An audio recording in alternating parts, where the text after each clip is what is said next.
Die jongste Altron Fintech huishoudelike volhoubaarheidsindeks is pas bekend gemaak. Ons praat nou hieroor met Dr. Roelof Botha, ekonomiese raadgewer van die Optimum Beleggingsgroep. Goeiemiddag Roelof. Goeiemiddag julle. Hoe het die indeks vertoon? Verbasend goed. As mens kyk na 'n klomp ander aanwysers in die ekonomie, veral die sakevertroue aanwysers, hy het mooi gestyg met 2,9% jaar op jaar en 2,7% kwartaal op kwartaal, en dit is reële stygings.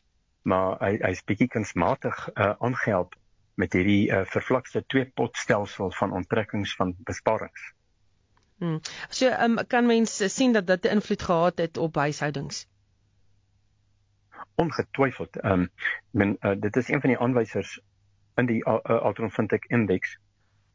Ons het dit ook ervaar by Optimum, dat mense maak maar gebruik daarvan. Die onttrekkings uit 'n pensioenfonds uit.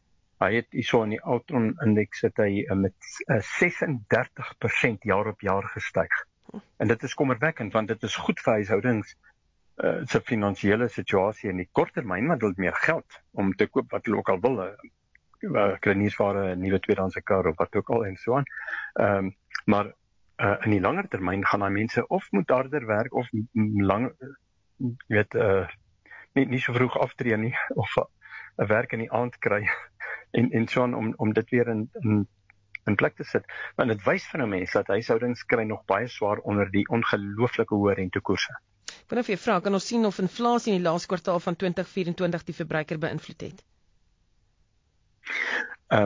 Ongetwyfeld, die inflasiekoers het nou gedaal tot onder, die inflasiekoers op die oomblik is nie eers in die Reserwebank se teikenvlak nie. So die Reserwebank wil graag hê inflasie moet wees ergens tussen 3 en 6%, hy is op die oomblik 2,7%. So inflasie afkom, dan kry verbruikers kan letterlik meer kleniersware in 'n mandjie pak vir dieselfde hoeveelheid geld, afhangende van waar jy natuurlik koop, en ek het dit al voorheen gesê, maar mense moet asseblief hulle oophou vir die spesiale aanbiedings. Want dit is baie keer. Ja. Dit is die enigste manier waarop ek Nescafé Gold kan bekostig. Ja, kyk nie. Sê vir my, wat is die verhouding tussen huishoudelike inkomste en skuld? Wel, daar was ook 'n positiewe wending. Die persentasie wat jou gemiddelde huishouding aan rente betaal op skuld, het afgekom van meer as 9% na net minder as 9%, 8,9%. Maar dis belangrik om te let daarop dat dit was, daai syfer, daai persentasie was maar net 6,8% voordat die Reserwebank met hierdie rekordhoë rentekoerse vorendag gekom het. En dit is die vark in die voorhuis, om dit so te stel. So ons het 'n lang pad om te gaan om hom nog laer te bring, maar ons beweeg stadig maar seker in die regte rigting. En hoe sterk en hoe vinnig styg skuld tans teenoor inkomste en hoekom?